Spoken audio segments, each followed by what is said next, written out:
Hey everybody.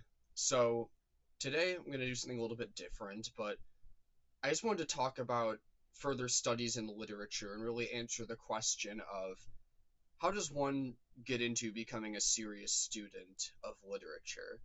How does one study literature in depth?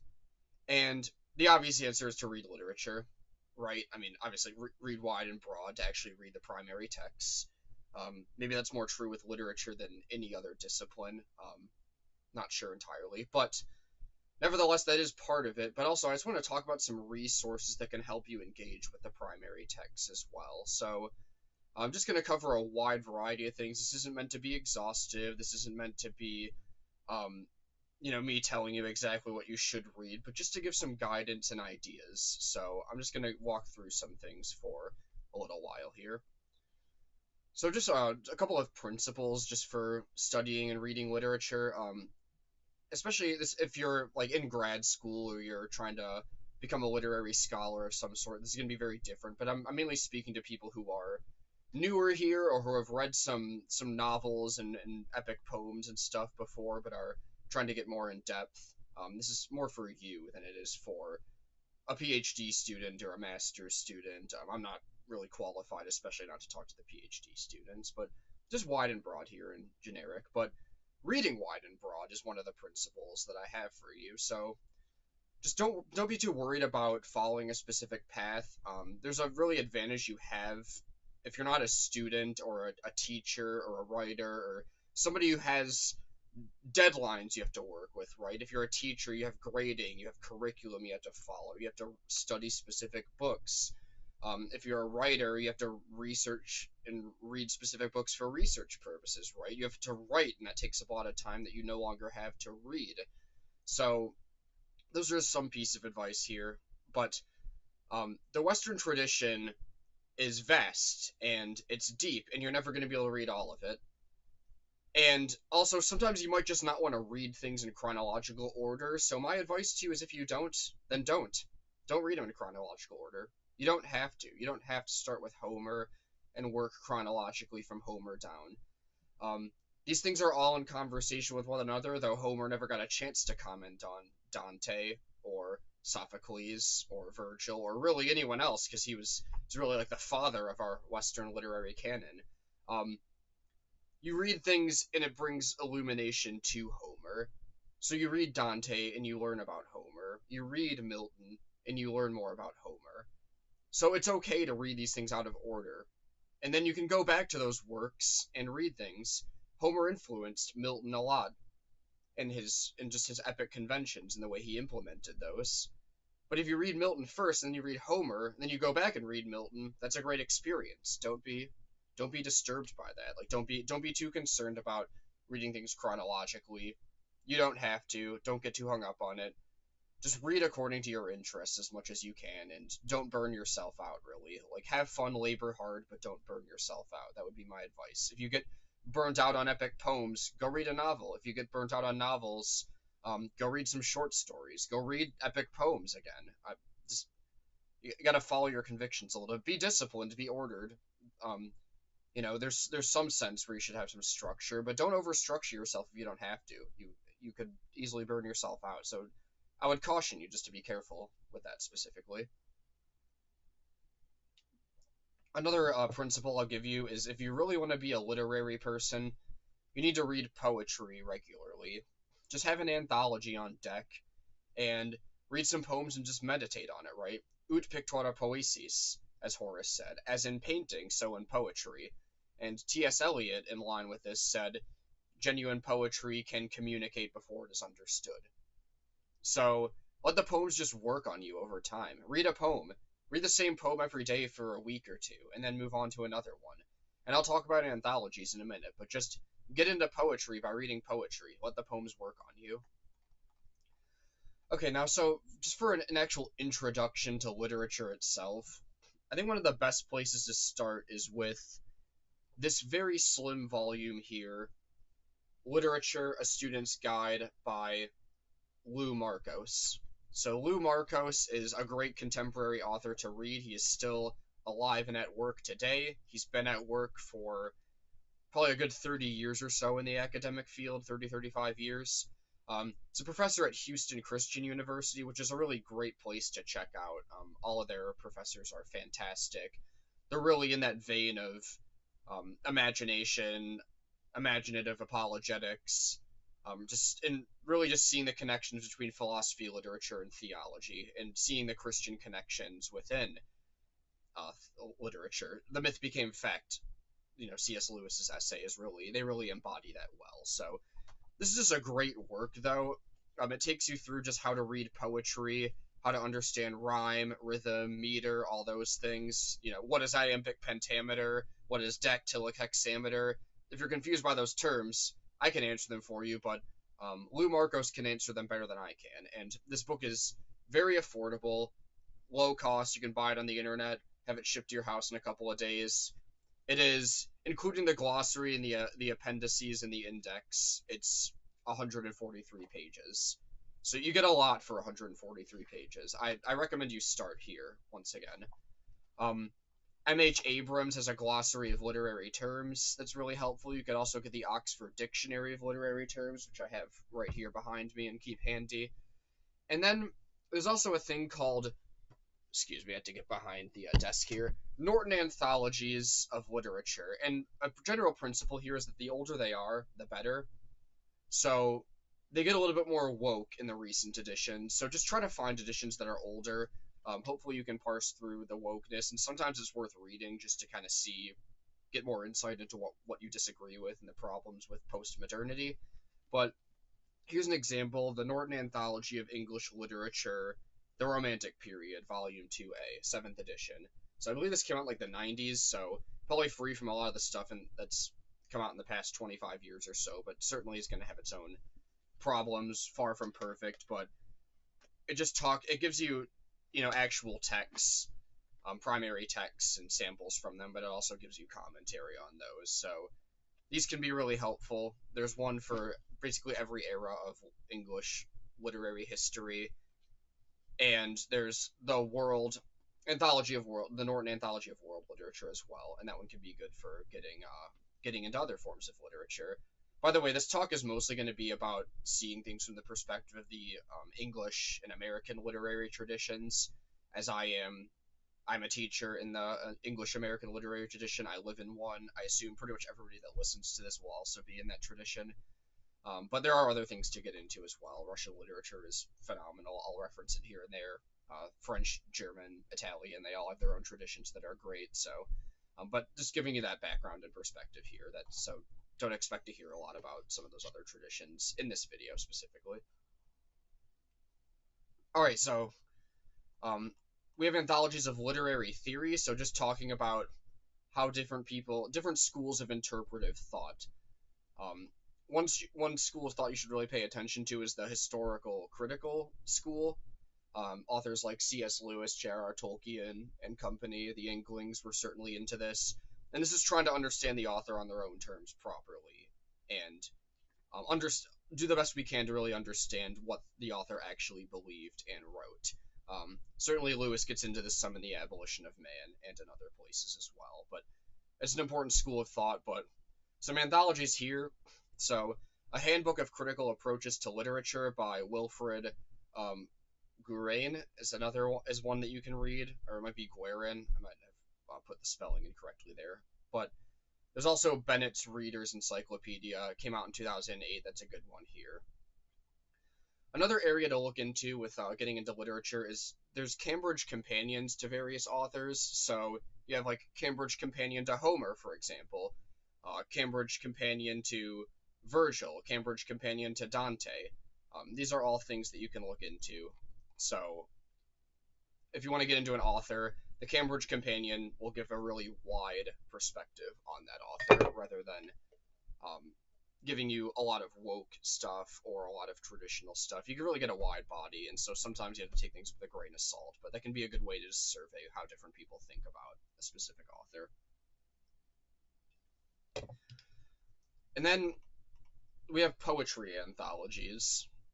So it's really just good to survey a wide body of English poetry and see who you're the most drawn to, and then find basically find some cheap copies of their collected poetry online. And if you just type in Poetry Foundation on Google, I'm going to get the exact link for you here. I should have had this pulled up. Um, www.poetryfoundation.org. So you can basically look up any poem ever written and read it on there. That can be a good place to start if you don't mind reading digitally. Sometimes I get burnt out on reading digitally and I can't do that. But I would just see who you like. Just read the big name authors and go from there. And when you get into big name authors, just buy anthologies of their collected works and study them further. Could be Keats, could be Wordsworth, could be Donne, Eliot, Auden, all authors that are highly worth reading in my opinion. Tennyson, another good one, a little bit different from the Romantics in some ways, but another good one to get into. So all worth checking out. Find out who your favorite poets are, and then once you get a wide body of poetry in your repertoire, start just zooming in on your favorite poets. I think it really is that simple in a sense. Harold Bloom has a good anthology of poetry. Harold Bloom was a literary critic in the late 20th century. Really interesting guy. Definitely agree with him on some stuff, disagree with him on others. But he's an interesting guy nevertheless, and he puts an anthology together that's pretty unbiased, where he just puts a bunch of poems in there from Chaucer to Robert Frost. So a good 700 years basically of poetry there. Just what he saw as the best of the best, which I don't agree with him on all of that necessarily, but there's still great poems worth reading in there. Probably get another like 20-25 bucks. It's a good one to read as well. And then there's some books about poetry that I think are worth reading as well. So one of them I have right here is Rhyme's Reason, A Guide to English Verse. That's by the John Hollander, the man who in the 2000s he made his own translations and commentaries on the three cantica of the Divine Comedy. So he has a book on Inferno, book on Purgatorio, book on Paradiso. I recommend those when people get into Dante. Not the first time, because the footnotes are really intense, but if you've read like Dante one time and then you want to get more into Dante, I recommend reading Hollander from there. But he wrote this. This is also helpful for just getting into poetry, just in general. There's another book called Poetic Meter and Poetic Form, Revised Edition. That's by Paul Fussell, and that's really good for just understanding how to read poetry properly. That's kind of like a gold standard. It really has been since the late 70s. So now, short stories and novellas. We're going to actually talk about different types of literature here and just what to get into. Short stories and novellas is really like poetry, where just find who you like to read and then read their short stories. Get a short story collection and just read it. There are also just a wide variety of short story collections out there. I don't have any that come to mind off the top of my head, but they're out there if you Google them or just ask about them and I can help you find them. But find authors that you like to read. So I'll just throw mine out there, but short story authors that I enjoy are Leo Tolstoy, William Faulkner, and Flannery O'Connor. Authors like Ernest Hemingway and F. Scott Fitzgerald are good American short story authors. Also wrote novels that you've probably heard of as well, especially The Great Gatsby being the obvious one. But also just some novellas as well. So Dostoevsky wrote some really great novellas. Notes for the Underground probably being the most famous, but he also wrote stuff like White Nights and The Gambler, which are also great reads as well. These are great to just read when maybe you're burnt out on novels or you're burnt out on reading large texts, and you just want to sit down and just read a really short, self-contained, but profound piece of literature. And you go to these. Please read Flannery O'Connor, by the way. She is my absolute favorite female author of all time. And she didn't live for a very long time. She passed away from lupus when she was either 39 or 40. I can't remember. But Flannery wrote a lot of great stuff in the short time that she was a working academic and a working author. So just pick up one of her collections of short stories, the complete works of Flannery O'Connor, and read some. I can recommend you some specific stories in there sometime as well. But check her out, Tolstoy as well. It's great stuff. But there's others out there too. So novels specifically. I don't want to say too much about novels because there are just so many novels, and novels became really popular in the late 18th century, early 19th century, the novel really started to come in there. There's a book called The Craft of the Novel by Colin Wilson, who's a literary critic in the late 20th century, that a lot of people enjoy. I haven't read it yet, but I've heard a lot of good things about that if you want to look into that. But I'm basically just going to recommend that you just read novels that you're interested in, period. Read British novels from the 19th century, read American novels from the 19th century, read British and American novels from the 20th century. Some names that I'm going to throw out there that I like, and names you've probably heard of if you're listening to this, but Jane Austen, Charles Dickens, the Bronte sisters, so Emily Bronte, Charlotte Bronte, Ernest Hemingway, John Steinbeck, Leo Tolstoy, Fyodor Dostoevsky. Again, I'm throwing in the Russians in there because I love them, and you can't not talk about the Russians when you talk about 19th and 20th century literature.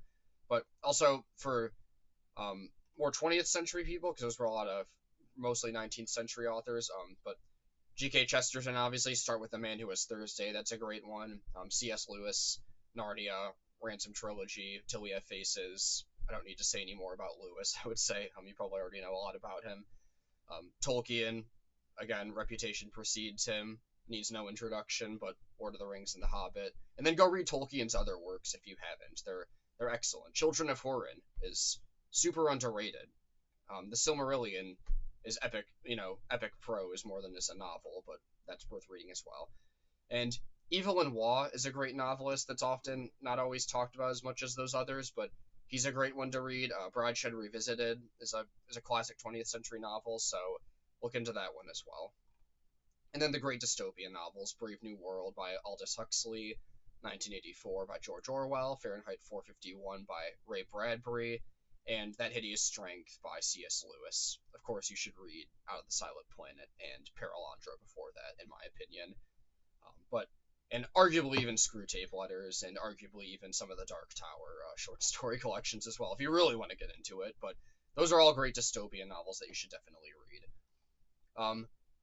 But my biggest point with literature broadly is true also with novels. Just read wide and broad across the tradition. Read the Greek and the Romans. They're not novelists, but read them, read their literature, read medieval literature, and then for novels, just read all of these. Read across the 18th century to now. And there's even some stuff that might be worth reading in the contemporary world as well. Though I personally am really not a fan of most of the books you're going to see when you walk into a Barnes and Nobles today, and I don't necessarily think they're worth your time.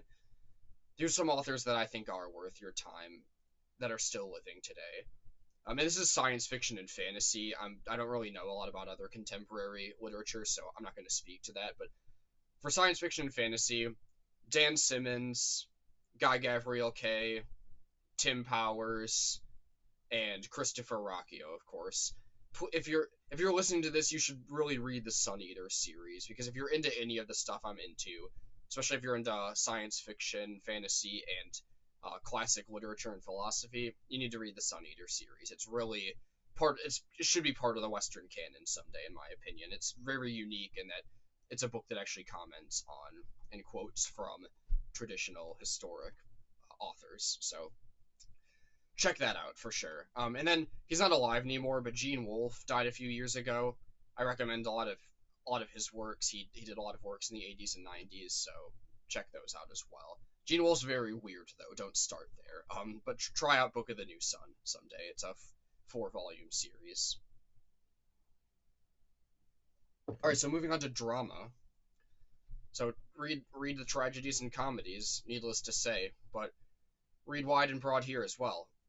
When you read the Greeks, read Sophocles, read his 3 Theban plays. So Oedipus the King, Oedipus at Colonus, and Antigone. Those are probably the best ones to start with, in my opinion. Start with Sophocles. He won the Laurel Crown a lot, even over some of his greatest contemporaries, as they would compete with presenting live dramas, and he'd be crowned the winner quite often in the golden ages of Athens. Read Aeschylus's Orestia. Read Euripides' tragedies. Medea, Hippolytus, and Bacchae are good ones to start with as well. And then really, those are probably the best classic ones to start with. I'm not going to speak too much about others, but um, for the English tradition, obviously, the answer is to start reading Shakespeare. And don't be afraid to read Shakespeare. Just read Shakespeare. And sometimes you can find a used collection of Shakespeare's works that is excellent and good to have on deck. I think I got one that basically has everything he ever wrote, and it was maybe like 15 bucks. And it's leather bound. It's really, it has a bookmark in it. Really cool.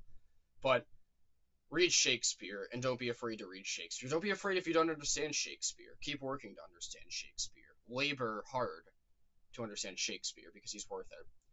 Read Romeo and Juliet. We all know the story. Read it anyway. It's great. Read Macbeth, King Lear, Much Ado About Nothing, Julius Caesar. And read Hamlet, but don't read Hamlet first. You could read pretty much any of those other ones first, but don't read Hamlet first. And it's not because Hamlet isn't great, it is the greatest, and I think that's objectively true.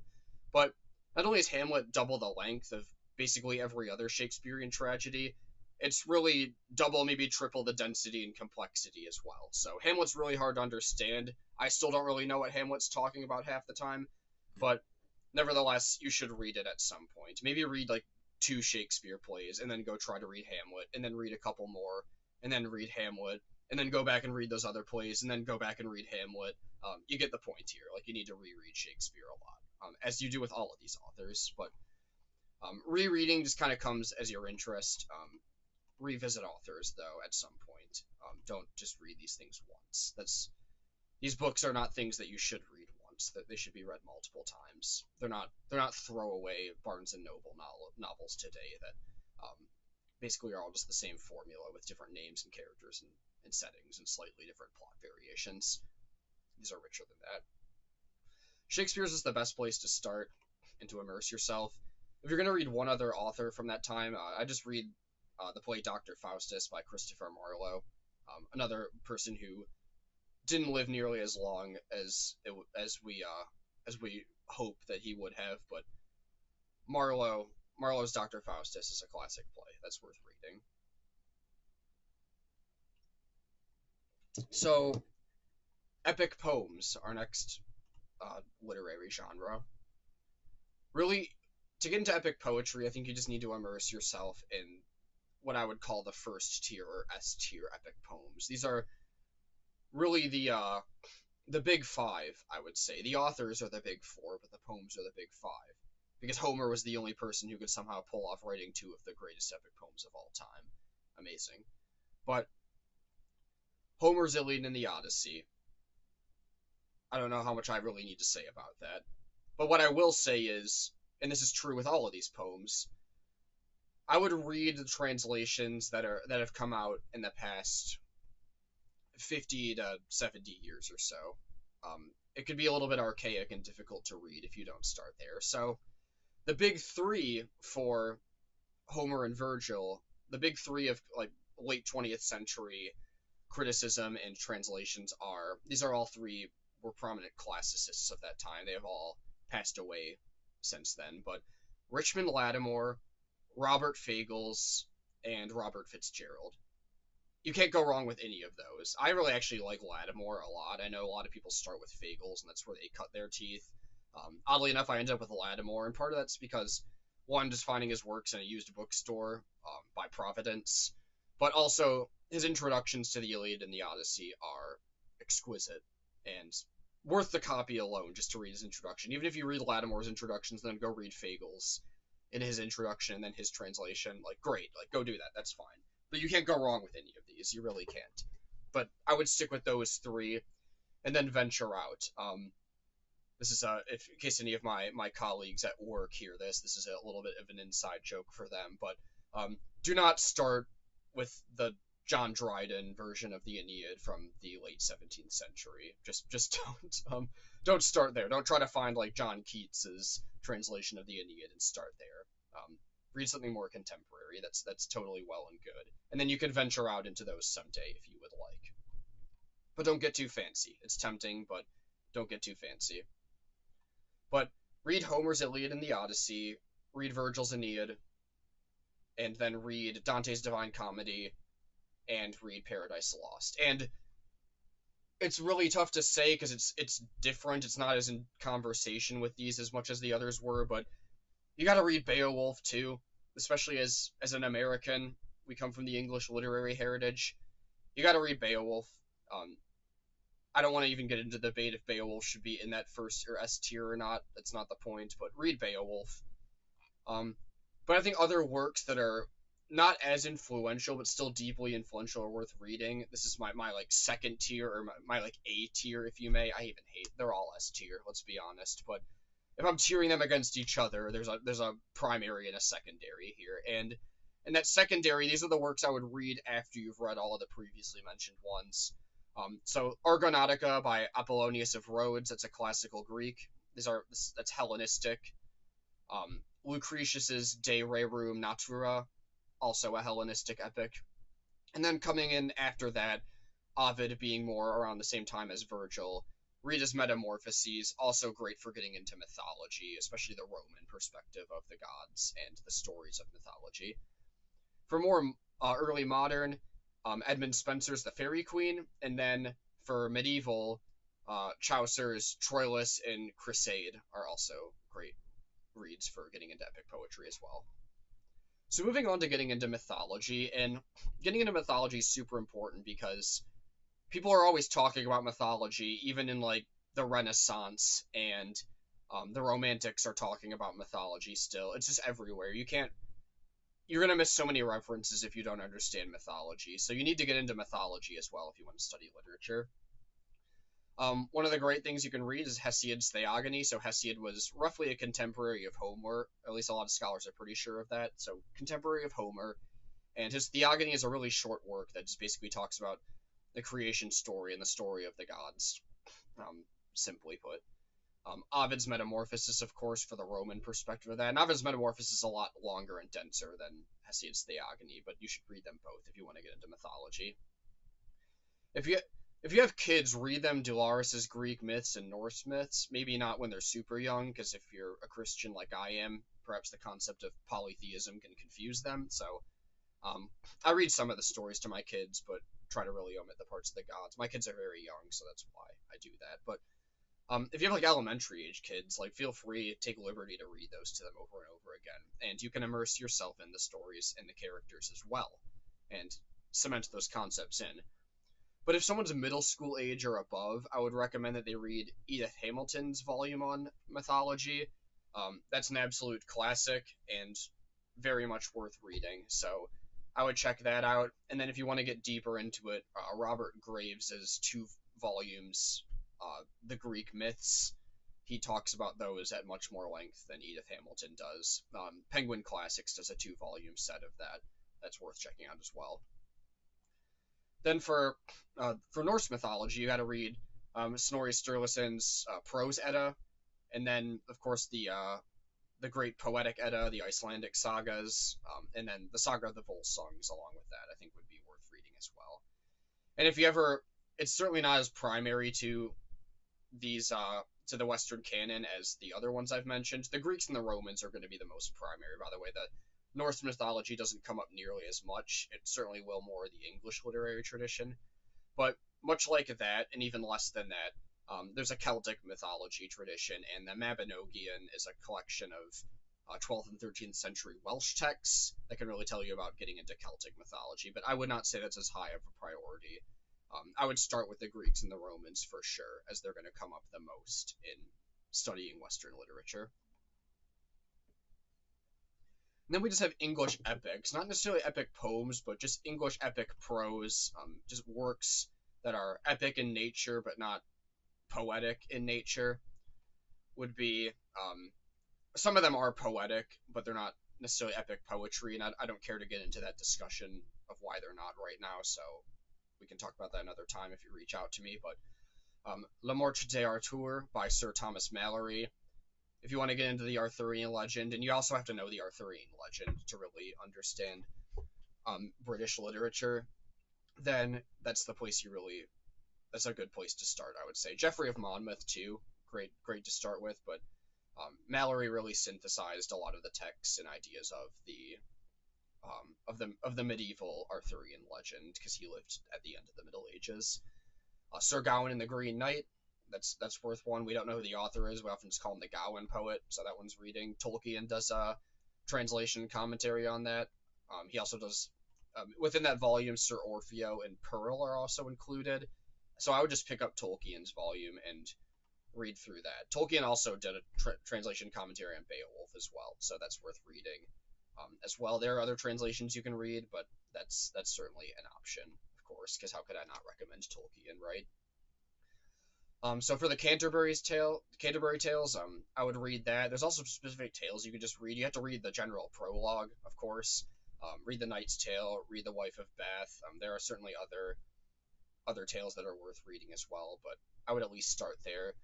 If you have the fortitude and the desire, just read the whole tales from start to back. But if not, at least read those ones that I formerly mentioned.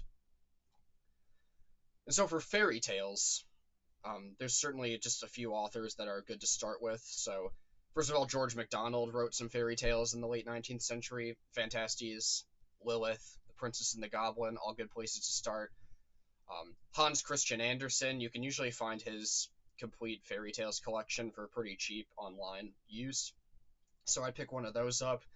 And if you grew up watching the Disney movies like I did, The Snow Queen, I didn't grow up with Frozen. I saw it much later in life, especially because now my daughter, as most 2-year-old girls do, loves Elsa and Anna. So I've seen Frozen more times than I would like to. But nevertheless, The Snow Queen is a Hans Christian Andersen fairy tale. So if you're familiar with Frozen, you could do a good compare and contrast there.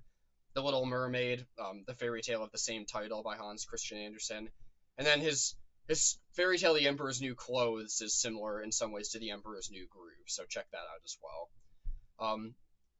The Brothers Grimm collection, same as Hans Christian Andersen. Find that one used. Hansel and Gretel, Rapunzel, and Snow White are really good ones to start with. And then Charles Perrault as well.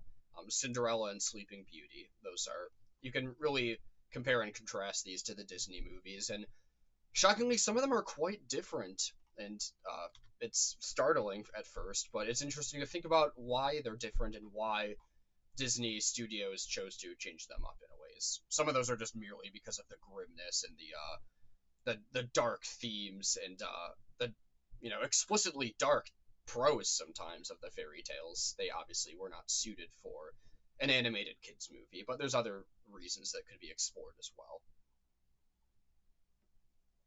Okay, so done talking about different genres, so now I'd like to talk about criticism. So what do I mean by criticism? It's not simply criticism has bad connotations to it, because criticism sometimes is just seen as the really negative, pessimistic people that just come in and they go into someone's life. They go into a restaurant and just demolish someone's life work by writing some negative posts. They do the same with movies, and of course they've been doing the same thing with books for a lot longer than movies, and maybe even a lot longer than food. I'm not sure about that one. But literary criticism is just really another way of saying like literary essays. So if you read like an essay about theology or an essay about philosophy or history, literary criticism is just really the literature version of that.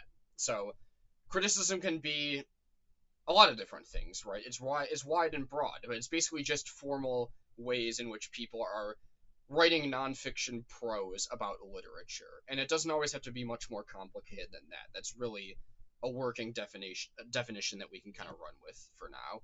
So I've got an anthology here. There are bigger and more expensive ones that I can tell you about, but the one I'm going to recommend is Criticism Major Statements. That is by Charles Kaplan and William Davis Anderson. So this is the book you're looking for.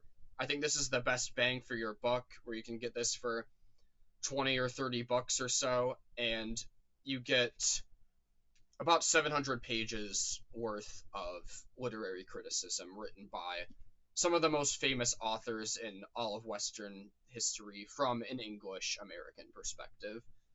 So I'm going to recommend that to you. And I would start with, you need to at some point in your life, by the way, just read all of Plato's Republic, even from a literature perspective.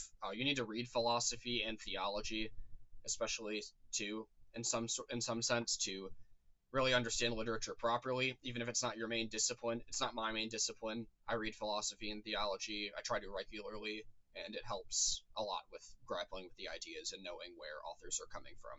History too. History is really important to read.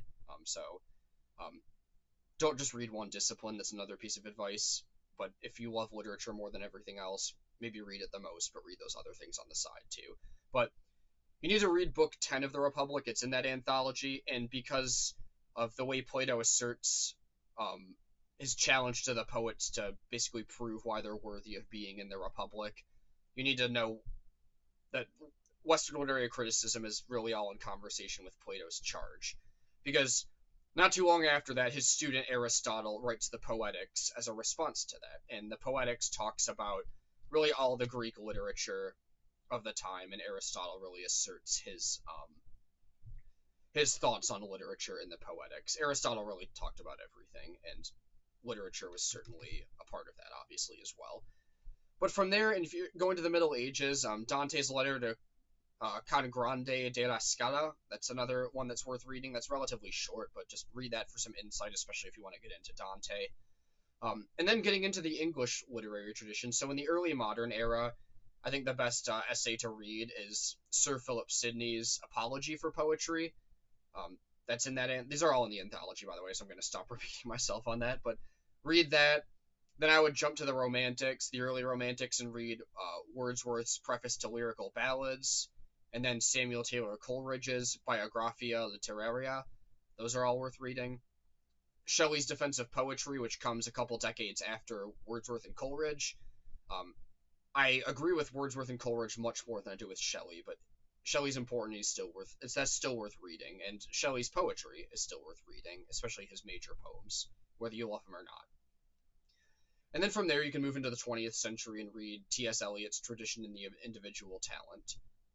There's other great stuff in there that I would recommend, but those are the ones I'd start with. Just work through those, and then maybe go back and read people you're interested in. Like Dryden is in there. Read Dryden.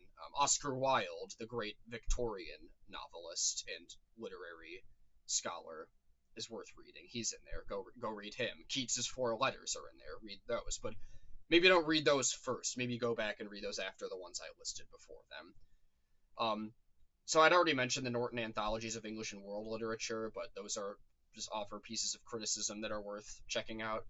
And then get into some essay collections as well. So there's plenty of authors that have written some good literary essays, and those are worth reading. Just in general, not necessarily for literature, but just for pondering, just life and just reflections on various things. The essays of Ralph Waldo Emerson right here. I think Emerson's really fascinating. I don't always agree with transcendentalism by any means, but he's a really fascinating figure, and there's just a really beautiful quality to his writing, so I would check him out. But really, for getting more into literature, George MacDonald right here, Ort's Essays on Life, Literature, and the Imagination is the title of that book. That is a very profound way. It's very deeply Christian, very deeply romantic, so if you're a Christian especially, but also if you're a Christian who loves the romantics and fairy tales, then those essay collections are for you. If you're a George MacDonald fan, you really do need to read that alongside his fairy tales and see what he was getting at there. One of my favorite critics and one of my favorite poets, T.S. Eliot, wrote a collection called The Sacred Wood and Major Early Essays. So his essay on Dante is in there, for example. That's a fantastic one. I quoted that earlier when I was talking about poetic impressions working on the mind, but it comes from his essay on Dante, and he wrote essays on a lot of different stuff in there. I love T.S. Eliot. He was one of the greatest thinkers of the early mid-20th century, in my opinion, and so, of course, I'm going to recommend that. For C.S. Lewis, read On Stories. You can even start with Of Other Worlds, but there's some overlap there, so I would just get On Stories by C.S. Lewis and work through that over time. If you're a Lewis fan, that one's an absolute must to understanding, really his philosophy of the faculty of the imagination and his philosophy on not just writing literature, but on understanding literature. So that's a great one to read. And then, of course, you have to read the essay on fairy stories by J.R.R. Tolkien. You just do. Especially if you're a lover of fantasy and fairy tales, you have to read that. That's a must. End of story. Nothing else said. If you're on the Mythic Mind, of course, Andrew's talked about that multiple times. We reference it a lot, and it's because it's worth reading, especially if you're into Mythic Mind-esque things, per se. Another great resource are Riverside editions of various authors. These get really expensive when they're new, but you can often find them used for like less than $30, and you often get about 1,000 pages in a big hardback that includes the author's works and a ton of footnotes on them. So I have two of the three I'm going to mention right here. So the Riverside Chaucer, that has Chaucer's works and commentary on them. The Riverside Milton, edited by Roy Flanagan from Ohio. I think it's either Ohio or Ohio State. I'm not sure which one. But he wrote that. He edited that in the late 90s. That's a good one to read if you're getting into Milton. I recommended that to my Paradise Lost students, of course. And then there's a Riverside edition of Shakespeare that I regretfully do not own, but look for that out there as well. But there's a lot I could say about getting into Shakespeare. So I will mention some works for getting into Shakespeare at some point as well. So actually, I might have already had. I might have those books in a list somewhere. So sorry, give me a minute.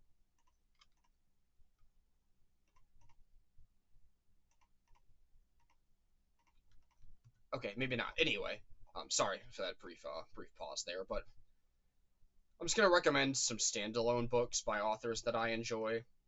Oh, the Shakespeare ones are in here. Sorry, but so the first few are going to be by Shakespeare, and those are all good places to go for getting into interpretations of Shakespeare. So the first one is The Soul of Wit, G.K. Chesterton on William Shakespeare. So that's Chesterton's thoughts on Shakespeare, and it's edited and compiled by a contemporary author, so a Chesterton scholar. So that one's worth getting into as well. The Art of Shakespeare's Sonnets by Helen Vendler. So those are just essays on Shakespeare's sonnets, and it's a really good one for getting into his poetry outside of his drama. So that one's a must if you want to get into Shakespeare's poetry. Shakespeare After All by Marjorie Garber, and then Shakespeare by Mark Van Doren. Those are two different works by two different authors, both worth reading, and they provide essays on each one of Shakespeare's works. You can also, if you want to get something a little bit different than that, the literary critic Harold Bloom wrote this book, Shakespeare, The Invention of a Human. He does an essay on every single one of Shakespeare's plays as well. And Harold Bloom's an eccentric writer, and I kind of love that about him. Some of his views are kind of out there, and I don't always agree with them, but I do think Harold Bloom is worth reading for sure, even from a Christian perspective. I do. By the way, that Chesterton book is edited by Dale Elquist. I don't know why I blanked on his name. I've listened to his talks on Chesterton on YouTube so many times. But Dale Elquist is great for Chesterton, but for him specifically, he edited what Chesterton thought of Shakespeare. And what Chesterton thought about anything is always worth reading to me, so I'm going to throw that out there. There's one more Shakespeare book I'm going to recommend is How to Think Like Shakespeare by Scott Newstock. This is a brand new book. It just came out either this year or last year. I can't remember. But, no, it came out in 2020. Silly me. But, nevertheless, I'm thinking of it because it won the Parnassus Prize at the 2025 Memoria Conference in Louisville, Kentucky, that I went to a couple weeks ago. And he was there, and he gave a lecture on Shakespeare's sonnets. He gave a lecture on Montaigne. Really, really great stuff. But this is more just trying to think of Shakespeare as a Renaissance man, in the sense that he was actually quite literally lived in the Renaissance and was literally a Renaissance man, and how Renaissance education influenced Shakespeare's thought. So, totally worth reading. That's a good one. I've read a little bit of it. I plan to work through it more later on this year and next year even, as I'm preparing to teach Shakespeare myself for the next academic year. Here's some just books by other authors. So Poetic Diction by Owen Barfield. He was an Inkling. He was a friend of Lewis and Tolkien. He is absolutely worth reading. Poetic Diction is his most famous work, from a literary perspective at least. The English Poetic Mind by Charles Williams, and also another book, Reason and Beauty in the Poetic Mind by Charles Williams. I've said this to my students, but Charles Williams is a really underrated Inkling. He died in 1945. He inspired Lewis's book A Preface to Paradise Lost because of his Charles Williams' own lectures on Milton. But I've never read his novels. I've heard really mixed opinions on them. I will dive into them one day, but nevertheless, Charles Williams is worth our attention. He wrote he wrote on Dante, he wrote on Shakespeare, he wrote on a lot of different authors. If you love the Inklings and you love their way of understanding and imagining literature and interpreting literature, Charles Williams is worth the read. And for the generation that came after the Inklings, an author that's really good to read is Northrop Frye. I would start with his book, The Educated Imagination. That's a classic. I believe it's from either the 50s or the 60s. I want to say the 50s, but either way, it's from that era of the 20th century. And then Anxiety of Influence by Harold Bloom. Just a book about basically how different poets have influenced each other across time and his understanding of that. That's a good one to read. And then there's a book called From Achilles to Christ by Lou Marcos, who I've mentioned earlier, and that talks about basically some of the great epics and great Greek and Roman dramas from a Christian perspective, and how we see really fragments of the Logos, fragments of the Imago Dei within them, even though they didn't have special revelation, that there was deeply Christian aspects from general revelation that are in the Greco-Roman literature. It's in that myth became fact tradition from C.S. Lewis. So if you're interested in that, you're interested in the Greeks and the Romans, I would go check that book out and go from there. Another good one is Tending the Heart of Virtue by Vigen Guroian. Vigen Guroian is one of the professors at Memorial College where I go to grad school, and in here he just basically talks about different themes in children's stories, especially fairy tales. So that's a good one that's worth exploring as well. So there's a lot more I could say about those, but those are some good places to look into. I want to talk about writing as well as part of this because, sometimes, like, I'm a literature teacher, but I'm really an English teacher broadly, and writing and comp are obviously in our practical world what people mostly think of with being an English teacher. I think literature, comp, and rhetoric should all be taught. Rhetoric and comp taught separately from literature. They should both be taught all the way through K through 12. We do that at my school because it's a classical school, and I'm grateful for that. But nevertheless, you need to write if you want to really think well about these things. You need to practice writing. You don't have to publish an academic article. You don't have to write a conference paper to present to a group of academics and aspiring academics. You don't even have to share it on Substack if you don't want to, but just write stuff. Write your thoughts. Reflect. Get a journal and write stuff down and reflect in there. But just get into writing. But in case you do want to get into more formal and serious writing, this is really the best manual there is today for that. This has been a classic for about 40 or 50 years now, but William Strunk Jr. and E.B. White, The Elements of Style, it's basically just how to actually write properly in an academic form today. So that's always worth reading and referencing, having on hand, looking back at as you write, things worth looking into.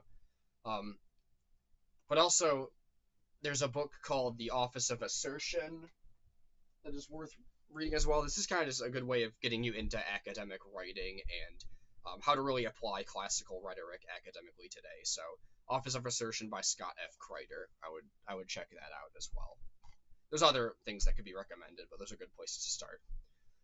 There's another recommendation where if you go on the University of Dallas website and you go to their PhD in literature program, there's a recommended reading that tells you books that their PhD students are supposed to be well versed in before they apply. That's always a good reference just to see. I trust the University of Dallas wholeheartedly. I think they're one of the great academic institutions in America today, and they are a blessing to this society, in my opinion. But that is a great resource to check out, so I would go check that out. You can spend years of your life reading these books, and then the rest of your life rereading them, but it's worth seeing what they think are the most worthwhile books to study and read, poems as well. And I'm just going to name a few contemporary authors to get to, because I believe it's great to read the classics and immerse yourself widely and broadly across the tradition. But I believe it's also important to pay attention to what's going on in culture today. So I'm just going to name drop some contemporary authors who have written various books on literature and then sometimes the intersection between philosophy, theology, and literature. And these are all books I would recommend. And I've mentioned some of them already, so bear with me. But Michael Ward, Lou Marcos, Peter Lightheart, Austin Freeman, Vegan Garoin, Joseph Pierce, Scott Newstock, Tracy Lee Simmons, Justin Jackson. He's a professor at Hillsdale College. So if you Google Justin Jackson, there could be a million possible people that pop up. So Google Justin Jackson Hillsdale or Hillsdale College. And then Benedict Whalen, also a professor at Hillsdale College. Those are some good contemporary authors that I think are worth reading and getting into today. There are many more. And here's another just overarching piece of advice that I have for you. Chase down the paper trails. What do I mean by that? What I mean by that is when you get a book that you really enjoy, get in the back of it. So, pardon me. Get in the back of it and just look through the bibliography. Like, if you go to the back of the book, you can essentially find, like, there's an index here, but usually there's also a bibliography that goes along with a lot of these books. And that'll tell you, basically, where they're getting their sources from, right? They're citing their sources. Like, you like an author. Who are they reading? Who are they influenced by? It's a never-ending journey to get into that, but you should nevertheless still get into it and just start seeing what you're interested in. That's one thing I love about the author Lou Marcos, is in the back of his books, he always tells you exactly where he's getting his ideas from, and he recommends specific authors and books for further studies into specific dimensions of what he just talked about in his book. Since a lot of his books are more survey-oriented, they're more introductory, he's telling you how to get into the scholarship for those. And so chase the paper trails. Like, that's a proper way to get into more academic works and writings. And I can't believe I haven't mentioned it yet, but another site that's even, or a source that's even better than the Norton critical editions are the Ignatius critical editions. So Ignatius Press puts out the Ignatius critical editions. They have editions on a variety of classic novels. They have poetry anthologies, works of philosophy. Like, I know they have Augustine's Confessions and the Consolation of Philosophy by Boethius on there. So I would highly recommend